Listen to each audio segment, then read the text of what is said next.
Good morning ಮಕ್ಕಳೇ. ಇವತ್ತಿನ ತರಗತಿಯಲ್ಲಿ ಭಾಷಾ ಕಿರು ಪರೀಕ್ಷೆ 3ರ ವಿವರಣೆಯನ್ನು ನಾವೆಲ್ಲರೂ ನೋಡೋಣ. ಆನ್ಲೈನಲ್ಲಿ ನೋಡ್ತಿರುವ ಮಕ್ಕಳು ಒಂದು ವೇಳೆ ಈ ಪರೀಕ್ಷೆಗೆ ನೀವು ಹಾಜರಾಗಿಲ್ಲ ಅಂದರೆ ಮೊದಲು ಪರೀಕ್ಷೆಗೆ ಹಾಜರಾಗಿ ನಂತರ ವಿವರಣೆನ ನೋಡಿ. ನಿಮ್ಮೆಲ್ಲರ ಕಿರು ಪರೀಕ್ಷೆ ಆಗಿದೆ. ಹೇಗಾಗಿದೆ? ಚೆನ್ನಾಗಾಗಿತ್ತಾ? ಈಸಿ ಇತ್ತಾ? ನನ್ನ ಪ್ರಕಾರ ಒಂದು ಧರ್ಮದ ಬಗ್ಗೆ ಇತ್ತು, ಒಂದು ಗದ್ಯ ಭಾಗ, ಇನ್ನು 3 ಗದ್ಯ ಭಾಗಗಳು ನಮ್ಮ ಭಾರತೀಯ ಸಂಸ್ಕೃತಿ, ಲಾಂಛನಗಳು, ರಾಷ್ಟ್ರೀಯ ಹಬ್ಬಗಳು ಅವುಗಳ ಮೇಲಿತ್ತು. ಆಮೇಲೆ ಅವುಗಳ ಪರಿಚಯನೂ ನಿಮಗೆ ಆಲ್ರೆಡಿ ಇದೆ, ಶಾಲೆಗಳಲ್ಲಿ ನೀವೆಲ್ಲ ಆಚರಿಸಿರ್ತೀರಿ, ಹಾಗಾಗಿ ಚೆನ್ನಾಗಿ ಮಾಡಿರ್ತೀರಿ ಅಂತ ಅನ್ಕೊತೀನಿ. ಬನ್ನಿ ನೋಡೋಣ. ನಮ್ಮ ಮೊದಲ ಗದ್ಯ ಭಾಗ ಸುಮಾರು 3000 ವರ್ಷಗಳ ಪೂರ್ವದ ಕಾಲದಿಂದ ಅಸ್ತಿತ್ವದಲ್ಲಿರುವ ಜುದಾಯಿಸಮ್. ಏನಿದು? ಜುದಾಯಿಸಮ್ ಧರ್ಮವು ವಿಶ್ವದ ಅತ್ಯಂತ ಪ್ರಾಚೀನ ಧರ್ಮಗಳಲ್ಲಿ ಒಂದಾಗಿ ಪರಿಗಣಿಸಲ್ಪಟ್ಟಿದೆ. ಯಹೂದಿ ಜನರು, ಜುದಾಯಿಸಮಲ್ಲಿ ಇರುವ ಜನರಿಗೆ ಏನಂತ ಕರೀತಾರೆ? ಯಹೂದಿಗಳು ಅಂತ ಕರೀತಾರೆ. ಹಿಂದೂ ಧರ್ಮದಲ್ಲಿರುವವರಿಗೆ ಹಿಂದೂಗಳು ಅಂತ ಕರೀತಾರೆ.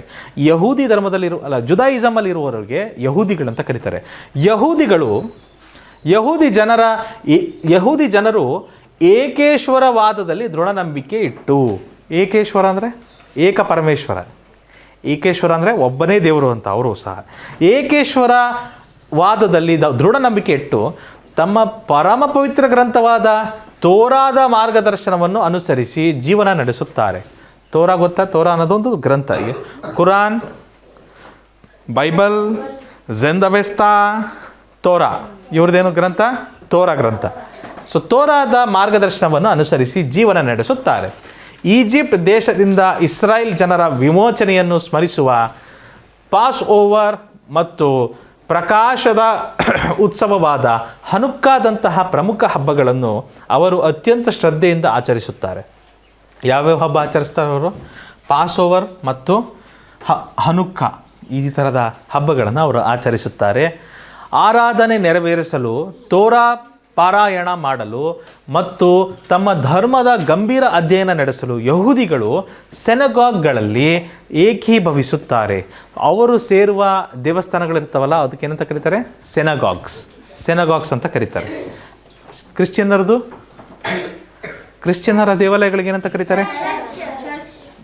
ಮುಸ್ಲಿಮರ ದೇವಾಲಯಗಳಿಗೆ ಮಸೀದಿಗಳು, ಹಿಂದೂಗಳ ದೇವಾಲಯಗಳಿಗೆ ದೇವಾಲಯ ಅಥವಾ ಟೆಂಪಲ್ಸ್ ಅಂತ ಕರೀತಾರೆ. ಇವರು ಸೇರುವ ಈ ಜಾಗಗಳೇನಂತ ಕರೀತಾರೆ? ಸೆನಗಾಗ್ಗಳು ಅಂತ ಕರೀತಾರೆ. ಆಯಿತಾ? ಸೆನಗಾಗ್ಗಳಲ್ಲಿ ಏಕೀಭವಿಸುತ್ತಾರೆ. ಡೇವಿಡ್ರ ಷಟ್ಕೋನ ನಕ್ಷತ್ರವು, ಈ ಥರ ನಕ್ಷತ್ರ ಎಲ್ಲಿ ಸಿಗುತ್ತೆ ನಿಮಗೆ? ಇದಕ್ಕೆ ಏನಂತ ಕರೀತಾರೆ? ಇದು ಜುದಾಯಿಸಮ್ ಧರ್ಮದ ಪ್ರಸಿದ್ಧ ಪ್ರತೀಕವಾಗಿ ವಿಳಂಗಿ ಪರಮೇಶ್ವರನೊಂದಿಗಿನ ಅವರ ಆಧ್ಯಾತ್ಮಿಕ ಸಂಬಂಧವನ್ನು ಸೂಚಿಸುತ್ತದೆ. ಇದು ಜುದಾಯಿಸಮ್ ಧರ್ಮದ ಸಂಕೇತ ಇದು. ಆಯಿತಾ?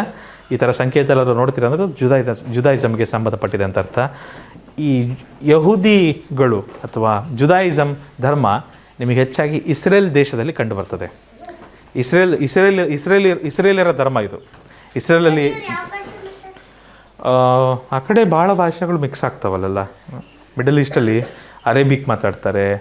ಆಮೇಲೆ ಕನ್ನಡ, ಹಿಂದಿ ಎಲ್ಲ ನಡೆಯಲ್ಲಪ್ಪ ಅಲ್ಲಿ, ಭಾಳ ಕಡಿಮೆ. ಸಮಾನಾರ್ಥಕ ಪದಗಳನ್ನ ನೋಡೋಣ ಮಕ್ಕಳೇ.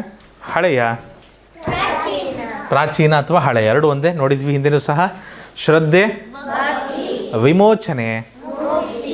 ವಿಮೋಚನೆ ಅಂದರೆ ಮುಕ್ತಿ ಅಂತ ಅರ್ಥ ಮಕ್ಕಳೇ. ವಿರುದ್ಧಾರ್ಥಕ ಪದಗಳಲ್ಲಿ ಈ ಪದಗಳಿದ್ದಾವೆ. ದೃಢ, ಅದಕ್ಕೆ ವಿರುದ್ಧ ಪದ ದುರ್ಬಲ.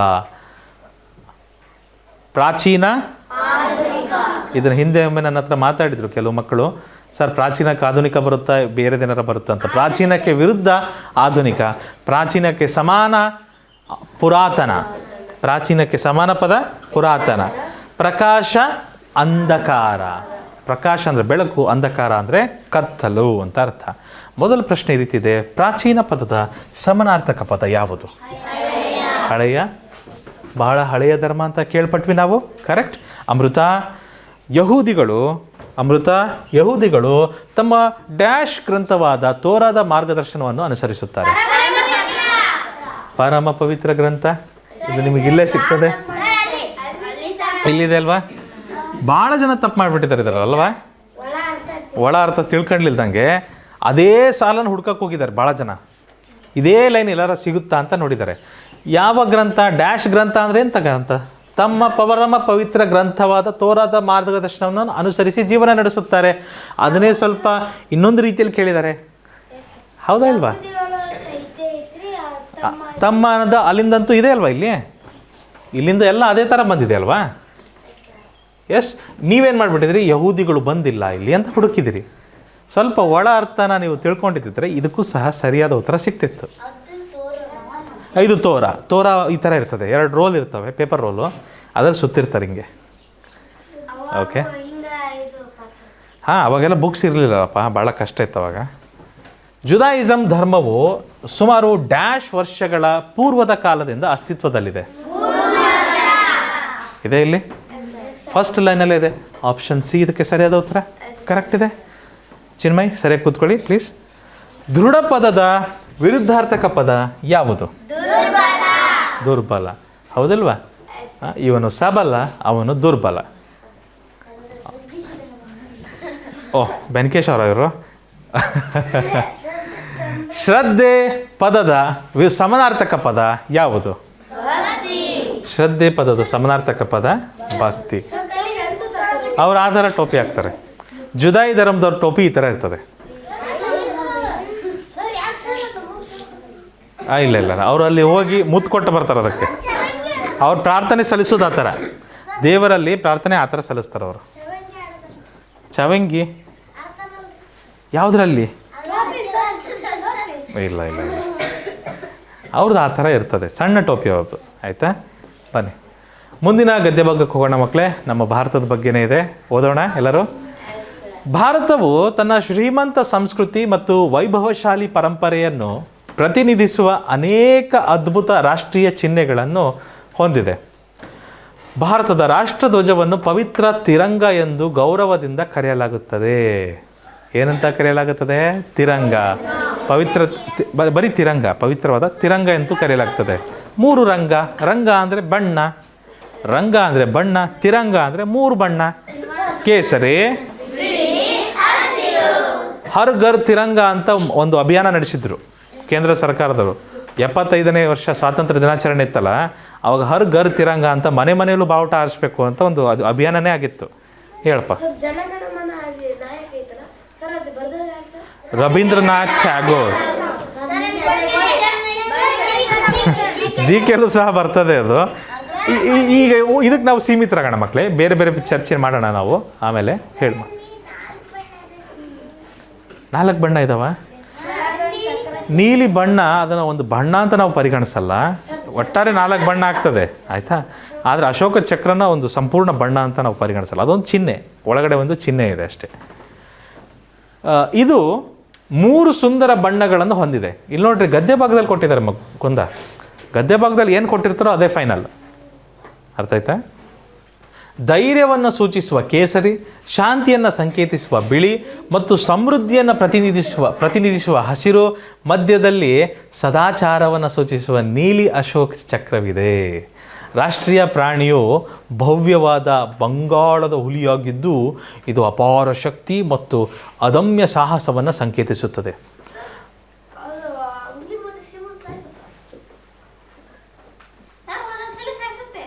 ಸರಿ ಸಾಸಲ್ಲ.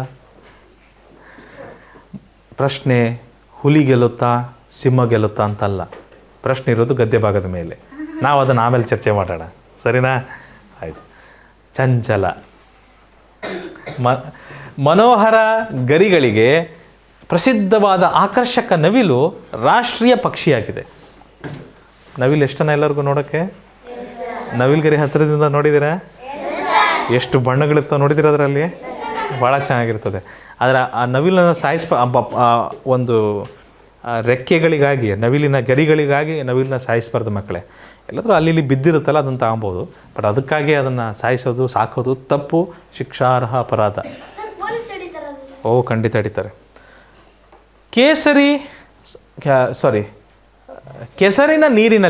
ಕೆಸರಿನ ನೀರಿನಲ್ಲಿ ಬೆಳೆದರೂ ನಿರ್ಮಲವಾಗಿ ಅರಳುವ ಪವಿತ್ರ ಕಮಲವು ರಾಷ್ಟ್ರೀಯ ಹೂವಾಗಿದ್ದು ಶುದ್ಧತೆ ಮತ್ತು ಆಧ್ಯಾತ್ಮಿಕತೆಯನ್ನು ಸಂಕೇತಿಸುತ್ತದೆ. ಮಹಾಕವಿ ರವೀಂದ್ರನಾಥ್ ಟ್ಯಾಗೋರ್ ಅವರು ರಚಿಸಿದ ಭಾವಪೂರ್ವ ಜನಗಣ ಮನ ನಮ್ಮ ರಾಷ್ಟ್ರಗೀತೆಯಾಗಿದೆ. ಯಾರು ರಚಿಸಿದ್ದನ್ನು? ಅವ್ರು ಹೇಳಿದಾರಲ್ಲ, ಇಲ್ಲಿಯೇ ಕೊಟ್ಟಿದ್ದಾರೆ.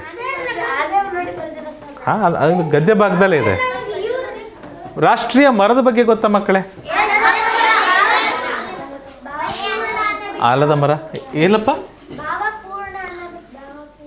ಎಲ್ಲಿದೆ ಅಮ್ಮ? ರವೀಂದ್ರನಾಥ್ ಠಾಗೂರ್ ಅವರು ರಚಿಸಿದ ಭಾವಪೂರ್ಣ, ಪೂರ್ವ ಅಂದ ನಾನು ಹೇಳಿರ್ಬೋದು, ಭಾವಪೂರ್ಣ ಜನಗಣ ಮನ ನಮ್ಮ ರಾಷ್ಟ್ರಗೀತೆ ಆಗಿದೆ. Thank you for correction. ರಾಷ್ಟ್ರೀಯ ಪಕ್ಷಿ ನವಿಲು, ರಾಷ್ಟ್ರೀಯ ಹಣ್ಣು ಮ್ಯಾಂಗೋ ಮಾವಿನ ಹಣ್ಣು, ರಾಷ್ಟ್ರೀಯ ಹೂವು ಕಮಲ, ರಾಷ್ಟ್ರೀಯ ನದಿ ರಾಷ್ಟ್ರ ಧ್ವಜ ಗೊತ್ತಿದೆ, ರಾಷ್ಟ್ರ ಪ್ರಾಣಿ ಹುಲಿ, ಬಂಗಾಳದ ಹುಲಿ, ಅದು ಬರೀ ಹುಲಿ ಅಲ್ಲ, ಬಂಗಾಳದ ಹುಲಿಗಳು ದೊಡ್ಡದಾಗಿರ್ತವೆ. ರಾಷ್ಟ್ರೀಯ ಕ್ರೀಡೆ ಮಕ್ಕಳೇ, ಹಾಕಿನ ಕೆಲವರು ರಾಷ್ಟ್ರೀಯ ಕ್ರೀಡೆ ಅಂತ ಕರೀತಾರೆ, ಆದರೆ ನಮ್ಮ ಮಿನಿಸ್ಟ್ರಿ ಆಫ್ ಸ್ಪೋರ್ಟ್ಸ್, ಕ್ರೀಡಾ ಸಚಿವಾಲಯದಿಂದ, ಯಾರು ಸದ್ದು ಮಾಡ್ತಿದ್ದೀರಿ ದಯಮಾಡಿ ಸದ್ದು ಮಾಡಬೇಡಿ, ಕ್ರೀಡಾ ಸಚಿವಾಲಯದಿಂದ, ಹಾರ್ದಿಕ್ ಗುಡ್ ಮಾರ್ನಿಂಗ್, ಆಯ್ತು, ಇಲ್ಲಿ ಪಾಠ ಕೇಳ್ತೀರಾ? ಓಕೆ.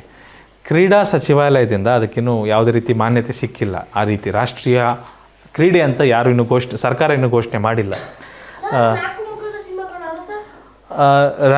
ನಮ್ಮ ರಾಷ್ಟ್ರ ಇದಪ್ಪ ಕರೆನ್ಸಿ ಏನಿದೆ, ರುಪಿ, ಈ ಥರ ಚಿಹ್ನೆ ಇದೆ ಮಕ್ಕಳೇ, ದುಡ್ಡಿನ ಚಿಹ್ನೆ ಈ ಥರ ಬರ್ತದೆ. ಆಮೇಲೆ ರಾಷ್ಟ್ರ ಲಾಂಛನ ನಾಲ್ಕು ಮುಖದ ಸಿಂಹ, ಆಯಿತಾ? ಮುಂದೆ ಮೂರಿದೆ, ಹಿಂಭಾಗದಲ್ಲಿ ಒಂದಿರುತ್ತಲ್ಲ, ಹಿಂಭಾಗದಲ್ಲಿ ಒಂದಿರೋದು ಕಾಣೋದಿಲ್ಲ ನಮಗೆ, ಸರಿನಾ? ಇದು ಹುಲಿನಾ? ಇದು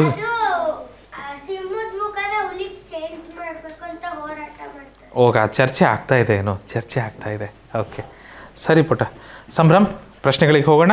ಅದಕ್ಕಿಂತ ಮುಂಚೆ ಸಮಾನಾರ್ಥಕ ಮತ್ತು ವಿರುದ್ಧಾರ್ಥಕ ನೋಡ್ಬೇಕು ನಾವು.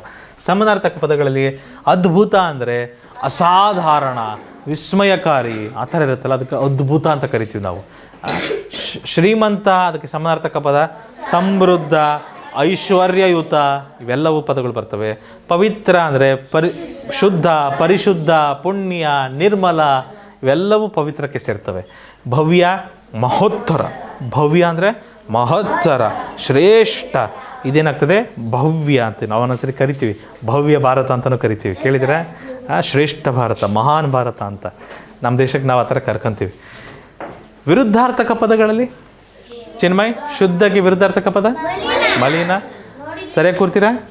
ಸುಂದರಕ್ಕೆ ವಿರುದ್ಧಾರ್ಥಕ ಪದ ಕೆಟ್ಟ, ಶಾಂತಿಗೆ ವಿರುದ್ಧಾರ್ಥಕ ಪದ ಶಕ್ತಿಗೆ ವಿರುದ್ಧಾರ್ಥಕ ಪದ ದೌರ್ಬಲ್ಯ, ದೌರ್ಬಲ್ಯ, ದೌರ್ಬಲ್ಯ, ಅಶಕ್ತಿ, ನಿಶಕ್ತಿ, ದುರ್ಬಲ, ಅದು ಬರುತ್ತೆ, ಖಂಡಿತ ಬರುತ್ತೆ. ನಮ್ಮ ಪ್ರಶ್ನೆಗೆ ಬರೋಣ ಮಕ್ಕಳೇ. ಹಾರ್ದಿಕ್ ಅದನ್ನು ಜಾಮೆಟ್ರಿ ಬಿಡ್ರಿ ಪ್ಲೀಸ್. ಇಲ್ಲಿ ನೋಡಿ, ಅದ್ಭುತ ಪದದ ಸಮಾನಾರ್ಥಕ ಪದ ಯಾವುದು? ಅಸಾಧಾರಣ, ಹೌದಲ್ವ ಮಕ್ಕಳೇ? ನಿಮಗದು ಗೊತ್ತಾಗಲಿಲ್ಲ ಅಂದರೆ ಒಂದು ಸರಿ ವಾಕ್ಯದಲ್ಲಿ ಸೇರಿಸಿ ಓದಿ. ಅದ್ಭುತನ ಇಲ್ಲಿದೆ, ಪದ ಎಲ್ಲಿದೆ? ಅನೇಕ ಅದ್ಭುತ ನೋಡ್ರಿ, ವೈಭವಶಾಲಿ ಪರಂಪರೆಯನ್ನು ಪ್ರತಿನಿಧಿಸುವ ಅನೇಕ ಅದ್ಭುತ ರಾಷ್ಟ್ರೀಯ ಚಿಹ್ನೆಗಳನ್ನು ಹೊಂದಿದೆ. ಅನೇಕ ಸಾಮಾನ್ಯ ರಾಷ್ಟ್ರೀಯ ಚಿಹ್ನೆಗಳನ್ನು ಹೊಂದಿದೆಯಾ?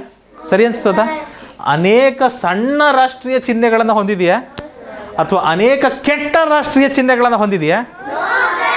ನೀವು ಇದನ್ನು, ಈ ಒಂದು ಅರ್ಥವನ್ನು ಇಲ್ಲಿ ತಂದು ಹಾಕಿ ನೋಡ್ರಿ, ಯಾವುದು ಸರಿ ಅನಿಸುತ್ತೋ ಅದೇ ಸರಿ ಇರ್ತದೆ. ಆಪ್ಷನ್ ಬಿ ಕರೆಕ್ಟ್ ಇದೆ, ಒಪ್ತೀರಿ? ಅಸಾಧಾರಣ. ಭಾರತದ ರಾಷ್ಟ್ರಧ್ವಜವನ್ನು ಡ್ಯಾಶ್ ಎಂದು ಕರೆಯಲಾಗುತ್ತದೆ. ಇಲ್ಲೇ ಇದೆ, ತಿರಂಗ ಅಂತ ಒಂದು ಪದ ಇಲ್ಲೇ ಇದೆ. ಚಂದನ್ಗೆ ಭಾಳ ಕನ್ಫ್ಯೂಷನ್ ಆಗ್ಬಿಟ್ಟಿತ್ತು ಈ ಪ್ರಶ್ನೆ, ಹೌದಾ ಚಂದನ್? ಸರ್ ಇದಕ್ಕೆ ಉತ್ತರನೇ ಇಲ್ಲ ಅಂತ ಬಂದುಬಿಟ್ಟಿದ್ರಿ ನೀವು, ಹೌದಾ? ಇನ್ನು ಕೆಲವ್ರು ಏನು ಮಾಡಿಬಿಟ್ಟಿದ್ದಾರೆ, 1 ಬಣ್ಣ, 2 ಬಣ್ಣ, 3 ಬಣ್ಣ, ಇದೊಂದು 4 ಬಣ್ಣ ಇದೆ, ಅಲ್ಲಿಗೆ ಚತುರಂಗ ಇರಬೇಕು ಅದು ಅಂತೇಳಿ ಆಪ್ಷನ್ ಬಿ ಹಾಕಿರ್ತಾರೆ. ಕ್ಷಮಿಸಿ ಮಕ್ಕಳೇ, ಆಪ್ಷನ್ ಎ ಇದಕ್ಕೆ ಸರಿಯಾದ ಉತ್ತರ. ಹೌದಾ? ನೋಡೋಣ, ಅದನ್ನು ನೋಡೋಣ. ಡ್ಯಾಶ್ ಮಧ್ಯದಲ್ಲಿ ನೀಲಿ ಅಶೋಕ ಚಕ್ರವಿದೆ. ಯಾರ ಮಧ್ಯದಲ್ಲಿ? ರಾಷ್ಟ್ರಧ್ವಜದ ಮೇಲೆ. ರಾಷ್ಟ್ರ ಧ್ವಜದ ಮಧ್ಯದಲ್ಲಿ ಇದಕ್ಕೆ ನೀವು ಗದ್ಯ ಭಾಗನೂ ನೋಡೋದು ಬೇಕಿಲ್ಲ, ಜನರಲ್ ನಾಲೆಡ್ಜಲ್ಲಿ ಬರ್ತದೆ, ಸಾಮಾನ್ಯ ಜ್ಞಾನ. ಹೌದಲ್ವಾ? ರಾಷ್ಟ್ರಗೀತೆಯ ನಡುವೆ ಅಶೋಕ ಚಕ್ರ ಬರ್ತದೆಯೇ? ರಾಷ್ಟ್ರೀಯ ಹೂವಿನ ನಡುವೆ, ಕಮಲದ ಹೂವಿನ ನಡುವೆ ಅಶೋಕ ಚಕ್ರ ಬರ್ತದೆಯೇ? ಅಥವಾ ರಾಷ್ಟ್ರೀಯ ಪ್ರಾಣಿಯ ನಡುವೆ ಬಂಗಾಳದ ಹುಲಿಯ ಹಣೆಯ ಮೇಲೆ ಅಶೋಕ ಚಕ್ರವಿದೆಯೇ? ಮತ್ತು ಅಶೋಕ ಚಕ್ರ ಎಲ್ಲಿ ಬರಲಿಕ್ಕೆ ಸಾಧ್ಯ? ರಾಷ್ಟ್ರ ಧ್ವಜದಲ್ಲಿ ಮಾತ್ರ ಬರಲಿಕ್ಕೆ ಸಾಧ್ಯ. ಮತ್ತೆಂತ ನಮ್ಮ ರಾಷ್ಟ್ರ ಧ್ವಜದ ಇತಿಹಾಸ ಈ ಥರ ಇತ್ತು ಮಕ್ಕಳೇ. ನಾವು ಸ್ವಾತಂತ್ರ್ಯ ಸಿಕ್ಕ ಸಮಯದಲ್ಲಿ ಈ ಥರ ಮಾಡ್ಕೊಂಡ್ವಿ. ಹಿಂದೆ ನಮ್ಮ ಭಾರತದ ರಾಷ್ಟ್ರ ಧ್ವಜ ಈ ಥರ ಮಾಡ್ಕೊಂಡಿದ್ವಿ. ನಂತರ 1907ಕ್ಕೆ ಈ ಥರ ಆಯಿತು. ಮಧ್ಯದಲ್ಲಿ ವಂದೇ ಮಾತರಂ ಅಂತ ಬರೆದಿರ್ತಿದ್ರು, ವಂದೇ ಮಾತರಂ. ಆಮೇಲೆ 1917ಕ್ಕೆ ಯಾವಾಗ ಹೋಮ್ ರೂಲ್ ಮೂಮೆಂಟ್ ಅಂತ ಬಂತಲ್ಲ, ಆವಾಗ ಇದು ಬಂದಿತ್ತು. ಇಲ್ಲ ಹೋಮ್ ರೂಲ್ ಮೂಮೆಂಟಲ್ಲಿ ಈ ಥರ ಇದ್ವು. ರಷ್ಯಾದ್ದಲ್ಲಪ್ಪ, ನಮ್ಮ ದೇಶದ್ದೇ. ಆಮೇಲೆ ಈ ಥರ ಮಾಡಿದ್ರು 1921ರಲ್ಲಿ. ನಂತರ ಹೋಗ್ತಾ ಸ್ವಾತಂತ್ರ್ಯ ಚಳವಳಿ ತೀವ್ರ ಆದಂತೆ 1931ರಲ್ಲಿ ಈ ಥರ ಧ್ವಜವನ್ನು ಮಾಡಿದ್ರು. ಇದನ್ನು ಎಲ್ಲರೂ ಅಕ್ಸೆಪ್ಟ್ ಮಾಡ್ಕೊಂಡ್ಬಿಟ್ಟಿದ್ರು. ಈ ಧ್ವಜವನ್ನು ಎಲ್ಲರೂ ಒಪ್ಕೊಂಡಿದ್ರು. ನಂತರ ಇದು ಬಂತು. ಇಲ್ಲಿಂದ ನಂತರ ಚರಕ ತೆಗೆದು ಬರೀ ಆ ಚರಕದಲ್ಲಿ ಮಧ್ಯೆ ಇತ್ತಲ್ಲ ಗಾಲಿ, ಅದನ್ನಷ್ಟೇ ಇಟ್ಬಿಟ್ಟು ಅದಕ್ಕೆ ಅಶೋಕ ಚಕ್ರ ಅಂತ ಹೇಳಿಬಿಟ್ರು. ಅದು ಆ್ಯಕ್ಚುಲಿ ಅಶೋಕ ಚಕ್ರ ಚರಕದ ನಡುವೆಯಿಂದ ಬಂದಿಲ್ಲ, ಅದು ಬೌದ್ಧ ಧರ್ಮದಿಂದ ಬಂದದ್ದು. ಬಟ್ ನಮ್ಮದು ಈಗಿನ ಬಾವುಟ ಈ ಥರ ಇದೆ. ಆಯಿತಾ? ನಮ್ಮ ದೇಶದಲ್ಲೇ ಬಂದಂಥ ಬಾವುಟಗಳು ಅವು. ಹೇಳಪ್ಪ. ಆಗ್ಬೋದು, ಎಲ್ಲರೂ ಒಪ್ಪೋದೇ ಆಗೋದು ಕೊನೆಗೆ. ನಾವೆಲ್ಲರೂ ಏನು ಒಪ್ತೀವೋ ಅದೇ ಆಗೋದು. ಆವಾಗಿನ ಟೈಮಲ್ಲಿ ಇದನ್ನು ಒಪ್ಪಿದ್ರು, ಆಮೇಲೆ ಒಪ್ಪಲಿಲ್ಲ, ಚೇಂಜ್ ಮಾಡಿದ್ರು, ಮತ್ತೆ ಚೇಂಜ್ ಮಾಡ್ತಾ ಹೋದರು. ನನಗೆ ಮತ್ತೇನಾದರೂ ಹೊಸದೇನಾದ್ರು ಎಲ್ಲರೂ ಸೇರಿ ಒಪ್ತೀವಿ ಅನ್ನೋದಾದರೆ ಮತ್ತೆ ಚೇಂಜ್ ಆಗುತ್ತೆ. ಓಕೆ, ನಿರ್ಮಲ, ಕ್ಷಮಿಸಿ, ಗದ್ಯ ಭಾಗ 2ಕ್ಕೆ ಬಂದ್ವಲ್ಲ ನಾವು? ರೈಟ್, ಸಾರಿ, 2ನೇ ಅಲ್ಲ, 2ರಲ್ಲೇ ಇದ್ದೀವಿ, ಮುಂದಿನ ಪ್ರಶ್ನೆಗೆ ಬಂದಿದ್ದೀವಿ, ಸಾರಿ. ನಿರ್ಮಲ ಪದದ ವಿರುದ್ಧಾರ್ಥಕ ಪದ ಯಾವುದು? ನಿರ್ಮಲ ಪದದ ವಿರುದ್ಧಾರ್ಥಕ ಪದ ಮಲಿನ. ಅದಕ್ಕೆ ಮಲಿನ ಅಂತ ಕರೆಯೋದು. ಮಲಿನ, ನೈರ್ಮಲ್ಯ ಇಲ್ಲ, ನಿರ್ಮಲವಾಗಿಲ್ಲ ಅಲ್ಲಿ ಪ್ರದೇಶ. ರಾಷ್ಟ್ರಗೀತೆ ಜನ ಗಣ ಮನ ಅನ್ನು ಯಾರು ರಚಿಸಿದರು? ರವೀಂದ್ರನಾಥ್ ಠಾಗೂರ್. ರವೀಂದ್ರನಾಥ್ ಠಾಗೂರ್ ಅವರು ಯಾವ ರಾಜ್ಯದವರು? ಪಶ್ಚಿಮ ಬಂಗಾಳ. ವೆರಿ ಗುಡ್, ಪಶ್ಚಿಮ ಬಂಗಾಳದವರು. ಸೊ ಆಪ್ಷನ್ ಸಿ ಇದಕ್ಕೆ ಸರಿಯಾದ ಉತ್ತರ. ಗದ್ಯ ಭಾಗದಲ್ಲಿತ್ತು. ಇವರೇ ರವೀಂದ್ರನಾಥ್ ಠಾಗೂರ್ ಅವರು ಇವರೇ. ನನ್ನ ಬೆಸ್ಟ್ ಫ್ರೆಂಡ್. ಭಾಳ ಚೆನ್ನಾಗಿ ಮಾತಾಡ್ತಿರ್ತೀವಿ. ಹಾಂ, ಹೌದು. ಈಗ ಮುಂದೆ ಹೋಗೋಣ, ಮುಂದಿನ ಗದ್ಯ ಭಾಗಕ್ಕೆ. ದೇಸಾಯಿ ಅದ್ರ ಬಗ್ಗೆ ಆಮೇಲೆ ಮಾತಾಡೋಣ ನಾವು ಖಂಡಿತ. ಗದ್ಯ ಭಾಗ 3. ಭಾರತವು ಜನಸಾಮಾನ್ಯರನ್ನು ಒಗ್ಗೂಡಿಸುವ ಅನೇಕ ಪವಿತ್ರ ರಾಷ್ಟ್ರೀಯ ಹಬ್ಬಗಳನ್ನು ಭವ್ಯವಾಗಿ ಆಚರಿಸುತ್ತದೆ. ಸೊ ಪರಿಣಿತ, ರಾಷ್ಟ್ರೀಯ ಹಬ್ಬಗಳನ್ನು ನಾವು ಆಚರಿಸ್ತೀವಲ್ಲ ಭಾರತದಲ್ಲಿ, ಯಾವ ಕಾರಣಕ್ಕೆ ಆಚರಿಸ್ತೀವಿ ಗೊತ್ತಾ ಹಾರ್ದಿಕ್? ಯಾಕೆ ಆಚರಿಸ್ತೀವಿ ಗೊತ್ತಾ? ಹಬ್ಬನ ಯಾಕೆ ಆಚರಿಸ್ತೀವಿ ನಾವು? ಒಂದು ನಮ್ಮ ಸಂತೋಷಕ್ಕಂತೂ ಇದೆ, ರೈಟ್ ಸೃಷ್ಟಿ? ನಮ್ಮ ಸಂತೋಷಕ್ಕೆ ನಾವು ಆಚರಿಸ್ತೀವಿ ಅದನ್ನು. ಇನ್ನೊಂದು ಎದಕ್ಕೆ ಆಚರಿಸ್ತೀವಿ? ಯಾವ ವಿಷಯಕ್ಕೆ ಆಚರಿಸ್ತೀವಿ? ವಿಶೇಷವಾಗಿ ಆಚರಿಸ್ತೀವಿ. ಸರಿ, ಏನಾದರೂ ಸ್ಮರಿಸಕ್ಕೆ ಆಚರಿಸ್ತೀವಿ, ನೆನಪು ಮಾಡ್ಕೊಳ್ಲಿಕ್ಕೆ ಆಚರಿಸ್ತೀವಿ. ಮತ್ತೆ ಯಾಕೆ ಆಚರಿಸ್ತೀವಿ? ನೆನಪಿಗಾಗಿ. ಆಯಿತು, ಸ್ಮರಿಸಲಿಕ್ಕೆ, ನೆನಪಿಗಾಗಿ, ಗೌರವ ಸಲ್ಲಿಸಲಿಕ್ಕೆ, ಮತ್ತು ನಾವೆಲ್ಲರೂ ಒಟ್ಟಾಗಿ ಸೇರೋದಕ್ಕೆ. ರೈಟ್, ನಾವೆಲ್ಲರೂ ಒಟ್ಟಾಗಿ ಸೇರೋದಕ್ಕೆ, ಹೌದಾ ಇಲ್ವಾ? ನಾವೆಲ್ಲರೂ ಒಟ್ಟಾಗಿ ಬಾಳಲಿಕ್ಕೆ, ಸೇರಲಿಕ್ಕೆ, ನಮ್ಮ ಭಾವನೆಗಳನ್ನು ಹಂಚ್ಕೊಳ್ಳಲಿಕ್ಕೆ, ಭ್ರಾತೃತ್ವ ಬೆಳಿಲಿಕ್ಕೆ, ಈ ಏಕತೆನ ಬೆಳೆಸೋದಕ್ಕೋಸ್ಕರ ಈ ಥರ ರಾಷ್ಟ್ರೀಯ ಹಬ್ಬಗಳನ್ನು ನಾವು ಆಚರಿಸ್ತೀವಿ. ಹೆಸರುಗಳು ನೆನಪಿದಾವ ನಿಮಗೆ ರಾಷ್ಟ್ರೀಯ ಹಬ್ಬಗಳದ್ದು? ಇಂಡಿಪೆಂಡೆನ್ಸ್ ಡೇ, ರಿಪಬ್ಲಿಕ್ ಡೇ, ಸ್ವಾತಂತ್ರ್ಯ ದಿನಾಚರಣೆ, ಗಣರಾಜ್ಯೋತ್ಸವ, ಗಾಂಧಿ ಜಯಂತಿ.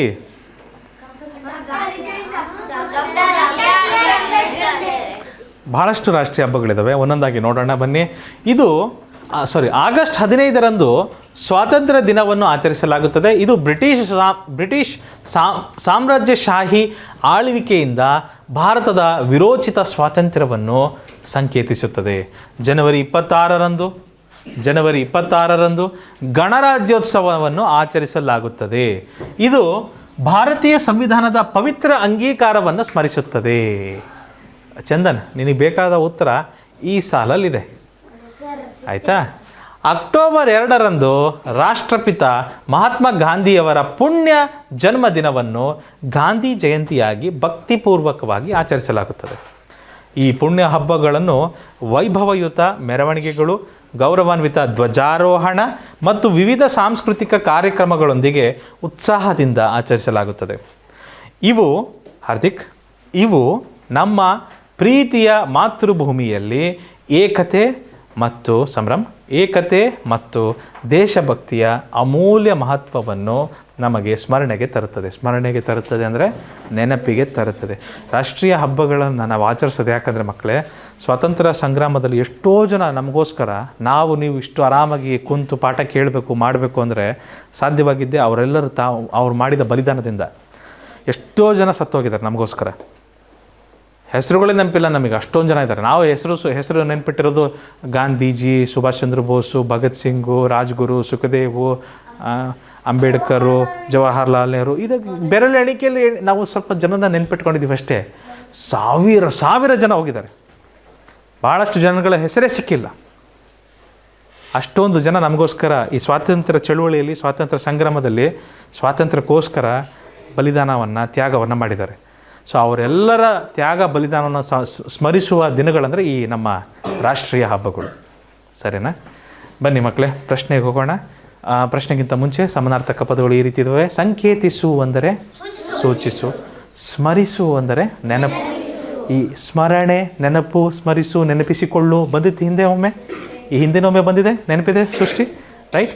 ಪ್ರತಿಭಾ, ಭವ್ಯವಾಗಿ ಅಂದರೆ ವೈಭವದಿಂದ, ಇದು ಸಹ ಹಿಂದೊಮ್ಮೆ ಬಂದಿತ್ತು. ವಿರುದ್ಧಾರ್ಥಕ ಪದಗಳಲ್ಲಿ ಭವ್ಯವಾಗಿ, ಅದಕ್ಕೆ ವಿರುದ್ಧಾರ್ಥಕ ಪದ ಸಾಧಾರಣವಾಗಿ, ಭಾಳ ಭವ್ಯ ಇಲ್ಲ, ಸಾಧಾರಣವಾಗಿ ಶ್ರೀಲಕ್ಷ್ಮಿ, ರೈಟ್? ಏಕತೆ, ಶ್ರೀಲಕ್ಷ್ಮಿ, ಏಕತೆಗೆ ವಿರುದ್ಧಾರ್ಥಕ ಪದ ವಿಭಜನೆ, ಇದು ಹಿಂದೆ ಬಂದಿತ್ತು. ಸ್ವಾತಂತ್ರ್ಯ ಗುಲಾಮಗಿರಿ, ಉತ್ಸಾಹ ನಿರಾಶೆ. ಓಕೆ, 11ನೇ ಪ್ರಶ್ನೆ ಈ ರೀತಿ ಇದೆ. ಸಂಕೇತಿಸುತ್ತಿದೆ ಎಂಬ ಪದದ ಸಮಾನಾರ್ಥಕ ಪದ ಏನು? ಸೂಚಿಸುತ್ತಿದೆ, ತೋರಿಸುತ್ತಿದೆ, ಹೌದಲ್ವಾ? ಸಂಕೇತಿಸುತ್ತದೆ ಅಂದರೆ ಸೂಚಿಸುತ್ತದೆ ಅಂತ. ಸೊ ನಮ್ಮ ಮಿಸ್ಟರ್ ನವೀನ್ ಭಗವಂತ ಗೌಡರು ಏನೇನೋ ಸೂಚಿಸ್ತಾ ಇದ್ದಾರೆ. ಏನು ಸೂಚಿಸ್ತಾ ಇದ್ದಾರೋ ಗೊತ್ತಿಲ್ಲ, ಬಟ್ ಅವರು ಈ ಕಡೆ ಸಂಕೇತಿಸ್ತಾ ಇದ್ದಾರೆ ಈ ಥರ, ರೈಟ್? All right. ಆ್ಯಕ್ಚುಲಿ ನಾವೇ ನಮ್ಮನ್ನು ಯಾಕೆ ಸಂಕೇತಿಸಿಕೊಳ್ಳಬಾರದು? Easy classes, right? ಇರಲಿಯಪ್ಪ, ಏನೇನೋ ಮಾಡಬೇಡ್ರಿ. ಓಕೆ, 12ನೇ ಪ್ರಶ್ನೆ. ಭಾರತವು ಜನಸಾಮಾನ್ಯರನ್ನು ಒಗ್ಗೂಡಿಸುವ ಅನೇಕ ಡ್ಯಾಶ್ ರಾಷ್ಟ್ರೀಯ ಹಬ್ಬಗಳನ್ನು ಆಚರಿಸುತ್ತದೆ. ಪವಿತ್ರ ಇದಿದೆಯಾ? ಇಲ್ಲಿದೆಯಾ ಮಕ್ಕಳೇ? ಎಲ್ಲಿದೆ? ಅನೇಕ ಡ್ಯಾಶ್ ಇಲ್ಲಿ ಬರ್ತದಲ್ವಾ? ಅದು ಪವಿತ್ರ ಅಂಗೀಕಾರ, ಅದು ಮುಂದೆ ಬರ್ತದೆ ನೋಡ್ರಿ. ಮುಂದೆ ನೋಡ್ರಿ. ಭವ್ಯವಾಗಿ ಪದದ ವಿರುದ್ಧಾರ್ಥಕ ಪದ ಸಾಧಾರಣವಾಗಿ. ಸುಂದರವಾಗಿ ಬರೋದಿಲ್ಲ, ಸಾಧಾರಣವಾಗಿ ಬರ್ತದೆ. ಯಾವುದನಪ್ಪ ಇದು? ಮೈಸೂರದಪ್ಪ, ಇದು ಮೈಸೂರಿಂದು. ಸಿಮೆಂಟ್ ಹಾಕಿರ್ಬೋದು, ಗೊತ್ತಿಲ್ಲ, ಬಟ್ ಎಷ್ಟು ಭವ್ಯವಾಗಿ ಕಾಣ್ತದಲ್ವಾ? ಮೈಸೂರು ಅರಮನೆ ಒಳಗಿಂದಿದ್ದು, ಒಳನೋಟ, ಒಳಗಡೆ ಈ ಥರ ಇದೆ. ನೀವು ಹೋಗಿಲ್ರಿ? ನಾನು ಸಣ್ಣವನಿದ್ದಾಗ ಹೋಗಿದ್ದೆ. ಅವಾಗಿನ್ನೂ ಮೇಲ್ಗಡೆ ಸ್ವಲ್ಪ ಕೆಲಸ ಮಾಡ್ತಿದ್ರು. ನಾವು ಅರಮನೆ ಒಳಗೆ ಹೋಗ್ಬಿಟ್ಟು ಸಣ್ಣವರಿದ್ದಾಗ, ಎಲ್ಲಿದ್ದಾರೆ ಮಹಾರಾಜರು ಎಲ್ಲಿದ್ದಾರೆ ಅಂತ ನಾವು ಕೇಳ್ತಿದ್ವಿ. ಅವ್ರ ಆ ಥರ ಸಿಗಲ್ಲಪ್ಪ, ಎಣಿಸಿಲ್ಲಪ್ಪ ನಾನು, ಆಯಿತಾ? ಗದ್ಯ ಭಾಗಕ್ಕೆ ಸೀಮಿತರಾಗೋಣ ಮಕ್ಕಳೇ. ಮೈಸೂರು ದಸರಾ ಮತ್ತು ಅಂಬಾರಿ ಅದೆಲ್ಲ ಆಮೇಲೆ ನೋಡೋಣ, ಆಯಿತಾ? ಗಣರಾಜ್ಯೋತ್ಸವ ಭಾರತೀಯ ಡ್ಯಾಶ್ದ ಅಂಗೀಕಾರವನ್ನು ಸ್ಮರಿಸುತ್ತದೆ. ಭಾಳ ಜನಕ್ಕೆ ಇದು ಸಮಸ್ಯೆ ಆಗ್ಬಿಟ್ಟಿತ್ತು. ವಾಕ್ಯ ಅದೇ ರೀತಿ ಬಂದಿಲ್ಲ, ಸ್ವಲ್ಪ ಬದಲಾಗ್ಬಿಟ್ಟಿದೆ. ಗಣರಾಜ್ಯೋತ್ಸವನ ಆಚರಿಸೋದಲ್ಲಿ ನಾವು ಜನವರಿ 26ರಂದು ಗಣರಾಜ್ಯೋತ್ಸವನ ಆಚರಿಸಲಾಗುತ್ತದೆ. ಇದು ಏನದು? ಯಾವುದದು ಇದು? ಅಂದರೆ ಯಾವುದದು? ಗಣರಾಜ್ಯೋತ್ಸವ. ಜನವರಿ 26ರಂದು ಜನವರಿ 26ರಂದು ಗಣರಾಜ್ಯೋತ್ಸವವನ್ನು ಆಚರಿಸಲಾಗುತ್ತದೆ. ಇದು ಗಣರಾಜ್ಯೋತ್ಸವವು ಭಾರತೀಯ ಸಂವಿಧಾನದ ಪವಿತ್ರ ಅಂಗೀಕಾರವನ್ನು ಸ್ಮರಿಸುತ್ತದೆ. ಏನನ್ನು ಅಂಗೀಕಾರ ಮಾಡ್ಕೊತೀರಿ ನೀವು ಅವತ್ತು? ಸಂವಿಧಾನದ ಅಂಗೀಕಾರವನ್ನು ಮಾಡ್ಕೊಂಡ್ರಿ, ರೈಟ್? ಆಪ್ಷನ್ ಸಿ ಇದಕ್ಕೆ ಸರಿಯಾದ ಉತ್ತರ. ಆಪ್ಷನ್ ಸಿ ಸರಿಯಾದ ಉತ್ತರ. ಒಳ ಅರ್ಥವನ್ನು, ವಾಕ್ಯದಿಂದ ವಾಕ್ಯದ ಅರ್ಥವನ್ನು ನೀವು ಸರಿಯಾಗಿ ತಿಳ್ಕೊಳ್ಳೋ ಶಕ್ತಿ ಇತ್ತಂದರೆ ಖಂಡಿತ ಇದನ್ನು ಮಾಡ್ತೀರಿ. ಒಂದು ವೇಳೆ ಮಾಡಿಲ್ಲ ಅಂದರೆ ಈ ಥರ ಮಾಡೋದನ್ನು ಇವಾಗಿಂದನೇ ಕಲ್ತ್ಕೊಂಬಿಡಿ. ಮುಂದಿನ ಗದ್ಯ ಭಾಗಗಳ ಕಿರು ಪರೀಕ್ಷೆಗಳಲ್ಲಿ ಈ ರೀತಿಯ ಪ್ರಶ್ನೆಗಳು ಹೆಚ್ಚಾಗಿ ಬಂದಿದ್ದಾವೆ. ಸರಿನಾ? ಸಂವಿಧಾನ ಇದಕ್ಕೆ ಸರಿಯಾದ ಪದ, ಸರಿಯಾದ ಉತ್ತರ. ನಮ್ಮ ಭಾರತ ಸಂವಿಧಾನ ಈ ಥರ ಇದೆ ಮಕ್ಕಳೇ. ಮಹಾತ್ಮ ಗಾಂಧಿಯವರ ಜನ್ಮದಿನ ಯಾವ ದಿನಾಂಕದಂದು ಆಚರಿಸಲಾಗುತ್ತದೆ? ಅಕ್ಟೋಬರ್ 2.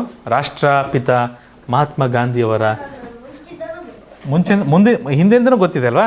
ಯಾಕಂದರೆ ಅವತ್ತು ರಜಾ ಸಿಗುತ್ತೆ, ಇಲ್ಲ ಅಂದರೆ ಲಡ್ಡು ಸಿಗುತ್ತೆ, ಸ್ವೀಟ್ ಸಿಗುತ್ತೆ, ಚಾಕ್ಲೇಟ್ ಸಿಗುತ್ತೆ, ನೆನಪು ಉಳಿಯದೇ ಇರ್ತದೆಯೇ? ಲಾಲ್ ಬಹದ್ದೂರ್ ಶಾಸ್ತ್ರಿಯವರು ಅವತ್ತೇ ಹುಟ್ಟಿದ್ದು. ಗಾಂಧೀಜಿಯವರಷ್ಟೇ ಅಲ್ಲ, ಲಾಲ್ ಬಹದ್ದೂರ್ ಶಾಸ್ತ್ರಿಯವರು ಹುಟ್ಟಿದ ದಿನಾಂಕವು ಅಕ್ಟೋಬರ್ 2. ಚಿಲ್ಡ್ರನ್ಸ್ ಡೇ ನೆಹರು ಅವ್ರದ್ದು, ಆಯಿತಾ? ಟೀಚರ್ಸ್ ಡೇ ಸರ್ವಪಲ್ಲಿ ರಾಧಾಕೃಷ್ಣನ್ ಅವ್ರದ್ದು. ಅದು ಜಿ ಕೆಲ್ಲಿ ನೋಡ್ತೀವಿ ನಾವು, ನಾವು ನೋಡ್ತೀವಿ ಸ್ಪೆಷಲ್ ಡೇಸ್ನ. ಇಬ್ಬರು ಒಟ್ಟಿಗೆ ಬೇರೆ ಬೇರೆ ಜಾಗಗಳಲ್ಲಿ ಹುಟ್ಟಿದ್ರಮ್ಮ. ಅವಳಿ ಜವಳಿ ಒಂದೇ ತಾಯಿ ಮಕ್ಕಳಲ್ಲ ಅವರು. ನಾವು ಟೈಮ್ ಯಾರೂ ನೋಡಿಲ್ಲ, ಒಂದೇ ದಿನಾಂಕ ಅನ್ನೋದು ಗೊತ್ತಿದೆ. ಯಾರೂ ಟೈಮನ್ನು ರೆಕಾರ್ಡ್ ಮಾಡಿಲ್ಲ. ಅವತ್ತಿನ ಆಸ್ಪತ್ರೆಗಳಲ್ಲಿ ಆ ಥರ ವ್ಯವಸ್ಥೆ ಇರಲಿಲ್ಲ. ಎನಿವೇಸ್, ಬನ್ನಿ ನೋಡೋಣ ಮುಂದಿನ ಪ್ರಶ್ನೆ. ರವಿ, ಗದ್ಯ ಭಾಗ ಬದಲಾವಣೆ ಆಯಿತಾ? ನಾನು ಅದೇ ಗುಂಗಲ್ಲಿದ್ದೆ, ಸಾರಿ. ಮುಂದಿನ ಗದ್ಯ ಭಾಗ ಚಿರುನಾಯಕ್, 4ನೇ ಗದ್ಯ ಭಾಗ. ಭಾರತದ ನಾವು ನೀವೆಲ್ಲ ಎಲ್ಲಿಂದ ಬಂದ್ವಿ ಅನ್ನೋದ್ರ ಬಗ್ಗೆ ಇದೆ ಇದು.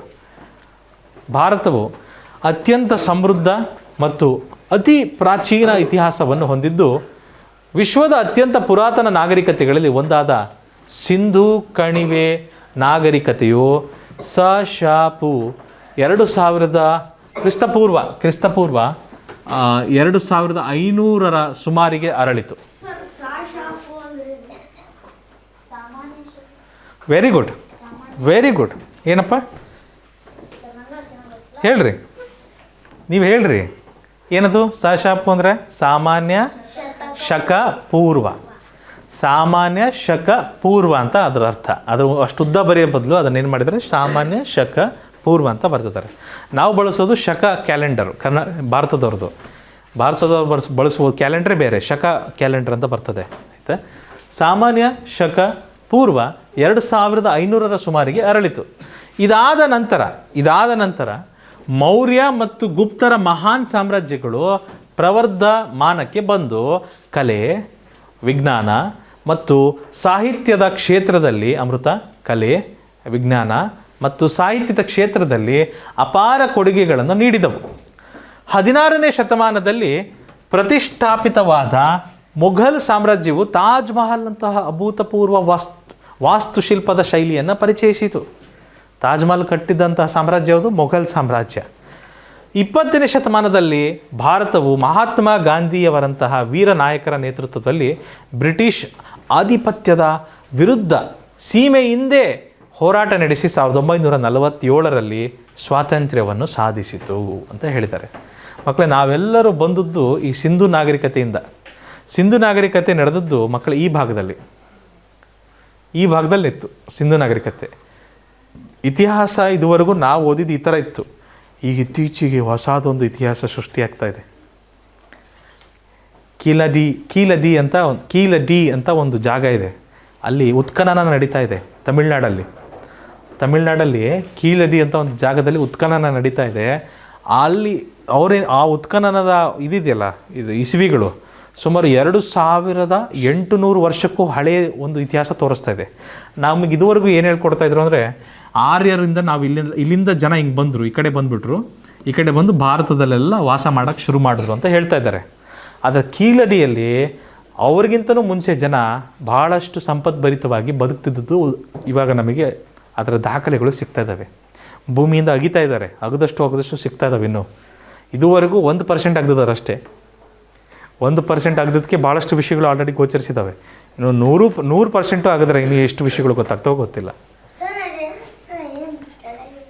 ಕೆಳಗಿರೋದ ಹೊಯ್ಸಳನ ಕತೆ ನಾವು GK ಬಂದಾಗ ನೋಡೋಣ.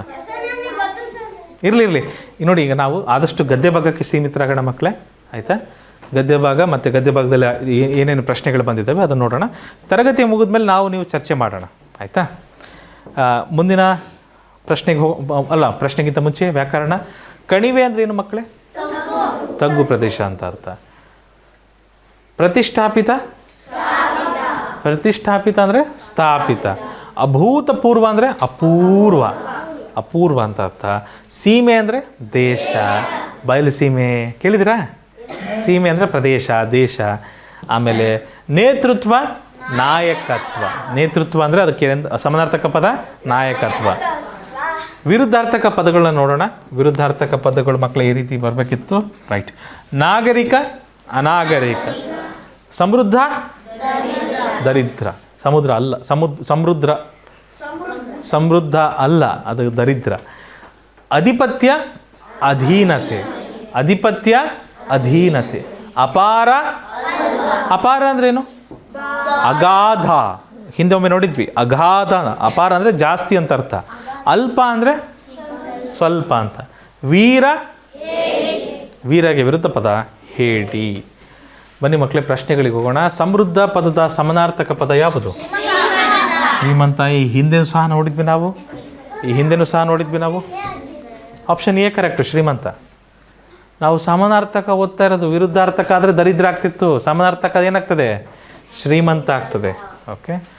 ಭಾರತವು ಅತ್ಯಂತ ಡ್ಯಾಶ್ ಮತ್ತು ಅತಿ ಪ್ರಾಚೀನ ಇತಿಹಾಸವನ್ನು ಹೊಂದಿದೆ ಎಂಬ ವಾಕ್ಯದಲ್ಲಿ ಖಾಲಿ ಸ್ಥಳವನ್ನು ತುಂಬಿ. ಭಾರತವು ಅತ್ಯಂತ ಸಮೃದ್ಧ ಮತ್ತು ಅತಿ ಪ್ರಾಚೀನ ಇತಿಹಾಸವನ್ನು ಹೊಂದಿದ್ದು ಅಂತ ಇದೆ ಅಲ್ವಾ? ಸಮೃದ್ಧ ಬರಬೇಕಲ್ವ ಮಕ್ಕಳೇ? ಮೊದಲ ಸಾಲಲ್ಲೇ ಇದೆಯಪ್ಪ ನಿಮಗೆ ಒಂದು ಪ್ರಶ್ನೆ. ಸಮೃದ್ಧ, ಆಪ್ಷನ್ ಬಿ ಇದಕ್ಕೆ ಸರಿಯಾದ ಉತ್ತರ. ಅರ್ಥ ಆಯ್ತರ? ನಾನು ನಿಮಗೆ ಗದ್ಯ ಭಾಗದಲ್ಲಿ ಉತ್ತರ ಎಲ್ಲಿ ಬರ್ತದೆ ಅಂತ ತೋರಿಸಿಕೊಡ್ತಾ ಇದ್ದೀನಿ ಮಕ್ಕಳೇ. ಇದರ ಅಭ್ಯಾಸ ನಿಮಗೆ ಹವ್ಯಾಸವಾಗಬೇಕು, ಆಯಿತಾ? ನಿಮಗೆ ಮುಂದಿನ ಪರೀಕ್ಷೆಗಳಲ್ಲಿ ಪೇಪರ್ ಬಂದಾಗ ನೀವೇನು ಮಾಡಬೇಕಾಗ್ತದೆ, ನಿಮಗೊಂದು ಕಾನ್ಫಿಡೆನ್ಸ್ ಇರಬೇಕು. ಮತ್ತು ಇದು ನಿಮ್ಗೆ ಗೊತ್ತಿರುವ ಸತ್ಯವೂ ಸಹ ಹೌದು. ಏನು? ಅಲ್ಲಿ ಕೊಟ್ಟಿರುವ ಎಲ್ಲ ಪ್ರಶ್ನೆಗಳಿಗೆ ಉತ್ತರ ಎಲ್ಲಿರ್ತವೆ ಹಾರ್ದಿಕ್? ಗದ್ಯ ಭಾಗದಲ್ಲಿ ಇರ್ತವೆ. ಕರೆಕ್ಟ್ ಪರಿಣಿತ? ಕೊಟ್ಟಿರುವ ಎಲ್ಲ ಪ್ರಶ್ನೆಗಳಿಗೆ ಉತ್ತರ ಎಲ್ಲಿರ್ತದೆ? ಗದ್ಯ ಭಾಗದಲ್ಲೇ ಇರ್ತದೆ. ಸ್ವಲ್ಪ ನೀವು ತಾಳ್ಮೆಯಿಂದ ಹುಡುಕಿದ್ರೆ ಖಂಡಿತ ಸಿಗ್ತದೆ. ಓಕೆ. ರಾಮ್ ಪ್ರಿಯಾಂಶು, ಮುಘಲ್ ಸಾಮ್ರಾಜ್ಯವು ತಾಜ್ ಮಹಲ್ನಂತಹ ಡ್ಯಾಶ್ ವಾಸ್ತುಶಿಲ್ಪದ ಶೈಲಿಯನ್ನು ಪರಿಚಯಿಸಿತು ಎಂಬ ವಾಕ್ಯದಲ್ಲಿ ಖಾಲಿ ಸ್ಥಳವನ್ನು ತುಂಬಿ. ಎಲ್ಲಿದೆ? ಕರೆಕ್ಟಾ? ಅಭೂತಪೂರ್ವ ಸರಿಯಾಗಿ ಬರ್ತದ? ಆಗ್ರಾ, ಉತ್ತರ ಪ್ರದೇಶ. ಉತ್ತರ ಪ್ರದೇಶದಲ್ಲಿ ಆಗ್ರಾ ಅಂತ ಒಂದು ಜಿಲ್ಲೆ ಇದೆ.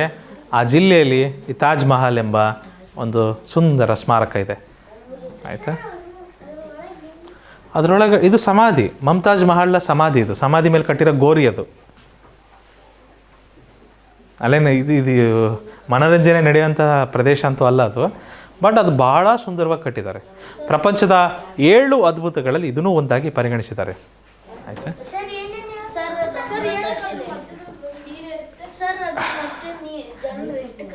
ಇಲ್ಲಿ ಜನರು ಎಷ್ಟು ಸಣ್ಣರಿದ್ದಾರೆ ಗೊತ್ತಾ? ಇವರೇ ಜನರು. ಇದ್ರ ಮುಂದೆ ಹೋಗಿ ನಿಂತಿದ್ದಾರೆ ಜನರು, ಕಾಣ್ತಾ ಇದ್ದಾರಾ? ಸೊ ಇದೆಷ್ಟು ಎತ್ತರ ಇದೆ ಅಂತ ಅರ್ಥ ಆಗ್ತದೆ ನಿಮಗೆ? ಅಮೃತ ಶಿಲೆಯಿಂದ ಮಾಡಲಾಗಿದೆ ಇದನ್ನು. ಅಮೃತ ಶಿಲೆ, ವೈಟ್ ಮಾರ್ಬಲ್ ಅಂತ ಬರ್ತದೆ, ಅದರಿಂದ ಮಾಡಿದ್ದಾರೆ. ಓ, ಹೊಡಿತದೆ. ಮತ್ತು ಮಳೆಗೂ ಕರಗುತ್ತದು ಸ್ವಲ್ಪ. ಅದು ಆಮ್ಲ ಮಳೆ ಅಂತ ಬರ್ತದೆ, ಆ್ಯಸಿಡ್ ರೈನ್ ಅಂತ. ಆಮ್ಲ ಮಳೆಗೆ ಅದು ಕಲ್ಲೇ ಕರ್ಗೋಗ್ಬಿಡ್ತದೆ. ಅದು ಮುಂದೆ ಅದು ಪರಿಸರ ವಿಜ್ಞಾನ ಮತ್ತು GK ಅದ್ರ ಬಗ್ಗೆ ಹೆಚ್ಚು ಚರ್ಚೆ ಮಾಡ್ತೀವಿ ನಾವು. ಪ್ರಾಚೀನ ಪದದ ವಿರುದ್ಧಾರ್ಥಕ ಪದ ಯಾವುದು? ಆಧುನಿಕ. ಸೊ ಇದು ಭಾಳ ಹಳೆಯದು, ಇದು ಭಾಳ ಹೊಸದು. ಇದು ಪ್ರಾಚೀನ, ಇದು ಆಧುನಿಕ. ಗೊತ್ತಾಗ್ತದೆ? ಆಮೇಲೆ ಪ್ರಪಂಚದ 7 ಅದ್ಭುತಗಳು ಇದು ಸಹ ಒಂದು. ಮಾಚು ಪಿಚ್ಚು ಪೇರು ಅಂತ ಬರ್ತದೆ, ಮಾಚು ಪಿಚ್ಚು ಪೇರು ಅಂತ. ಸೊ ಅದು ಸಹ ಪೆರು ದೇಶದಲ್ಲಿರುವ ಮಾಚು ಪಿಚ್ಚು ಜಾಗ ಅದು ಸಹ ಪ್ರಪಂಚದ 7 ಅದ್ಭುತಗಳಲ್ಲಿ ಒಂದಿದೆ. ಓಕೆ. ಭಾರತವು ಯಾವ ವರ್ಷದಲ್ಲಿ ಸ್ವಾತಂತ್ರ್ಯವನ್ನು ಪಡೆಯಿತು? 1947. ಗದ್ಯ ಭಾಗದಲ್ಲಿ ಎಲ್ಲಾದರೂ ಉಲ್ಲೇಖ ಆಗಿದೆಯಾ? 1947ರಲ್ಲಿ ಸ್ವಾತಂತ್ರ್ಯವನ್ನು ಸಾಧಿಸಿತು. ಓಕೆ. ಇದು ಪ್ರಪಂಚದ 7 ಅದ್ಭುತಗಳ ಬಗ್ಗೆ ಕೇಳ್ತಿದ್ದೆಪ್ಪ ನೀನು. ಪ್ರಪಂಚದಲ್ಲಿ 7 ಅದ್ಭುತಗಳನ್ನು ಗುರುತಿಸಿಟ್ಟಿದ್ದಾರೆ. ಯಾಕೆ ಮತ್ತು ಹೇಗೆ ಅಂದರೆ, ಯಾವುದಾದ್ರೂ ಒಂದು ಕಟ್ಟಡ, ಸ್ಮಾರಕ, ಯಾವುದಾದ್ರೂ ಒಂದು ವಿಷಯ ಹಿಂದೆ ಎಂದೂ ಆಗಿರಬಾರ್ದು, ಮುಂದೆಂದೂ ಆಗಬಾರ್ದು. ಅದು ಆಗೋಕ್ಕಿಂತ ಮುಂಚೆ, ಈಗ ತಾಜ್ ಮಹಲ್ ಅಂತ ಕಟ್ಟಿದಾರಲ್ಲ, ತಾಜ್ ಮಹಲ್ ಎಷ್ಟು ಜನ ಸೇರಿ ಕಟ್ಟಿದ್ರು? 20,000 ಜನ ಸೇರಿ ಕಟ್ಟಿದ್ರು. ಎಷ್ಟು ವರ್ಷದಲ್ಲಿ ಕಟ್ಟಿದ್ರು? 20 ವರ್ಷದಲ್ಲಿ ಕಟ್ಟಿದ್ರು. 20,000 ಜನ ನಿರಂತರವಾಗಿ 20 ವರ್ಷ ಕಟ್ತಾ ಹೋಗಿದ ಮೇಲೆ ಅದು ತಾಜ್ ಮಹಲ್ ಅಂತ ಆಯಿತು. ಅರ್ಥ ಆಯ್ತಾ? ಆ ಥರ ಹಿಂದೆಂದೂ ಆಗಿದ್ದಿಲ್ಲ, ಮುಂದೆ ಆಗೋದು ಕಷ್ಟ ಇದೆ, ಮುಂದೆಂದೂ ಆಗೋದು ಕಷ್ಟ ಇದೆ. ಅದು ಎಲ್ಲಿವರೆಗೂ ಆಗಲ್ವೋ ಅಲ್ಲಿವರೆಗೂ ಅದನ್ನು 7 ಅದ್ಭುತಗಳಲ್ಲಿ ಒಂದಾಗಿ ಪರಿಗಣಿಸ್ತೀವಿ. ಯಾವಾಗ ಇನ್ನೊಂದು ಯಾವುದಾದ್ರೂ ಹೊಸದೇನಾರು ಬಂತಂದರೆ ಆವಾಗ ಅದನ್ನು ಬಿಟ್ಬಿಟ್ಟು ಅದಕ್ಕೆ ಅದ್ಭುತದ ಮಾನ್ಯತೆಯನ್ನು ಕೊಡ್ತೀವಿ. ಆ ಥರ ಪ್ರಪಂಚದಲ್ಲಿ 7 ಅದ್ಭುತಗಳನ್ನು ನಿರ್ಧರಿಸಿಟ್ಟಿದ್ದಾರೆ. ಸೊ ಇಷ್ಟು ಚರ್ಚೆಯೊಂದಿಗೆ ಮಕ್ಕಳೇ ನಮ್ಮ ಭಾಷಾ ಕಿರುಪರೀಕ್ಷೆ 3ರ ವಿವರಣೆಯನ್ನು ಮುಕ್ತಾಯಗೊಳಿಸ್ತಾ ಇದ್ದೀವಿ. ನನ್ನ ಮುಂದಿನ ತರಗತಿಯಲ್ಲಿ 4ರ ಭಾಷಾ ಕಿರುಪರೀಕ್ಷೆ 4ರ ವಿವರಣೆಯೊಂದಿಗೆ ನಿಮ್ಮನ್ನು ಕಾಣಬಯಸ್ತೀನಿ. ಇಷ್ಟನ್ನು ಹೇಳ್ತಾ ಇವತ್ತಿನ ತರಗತಿ ಇಲ್ಲಿಗೆ ಮುಗಿಸ್ತಾ ಇದ್ದೀವಿ. ನೆನಪಿಡಿ, ಇದು ಈಸಿ ಪಿಜಿ ಕ್ಲಾಸಸ್ ನಿಮ್ಮ ತರಬೇತಿ ಕೇಂದ್ರ.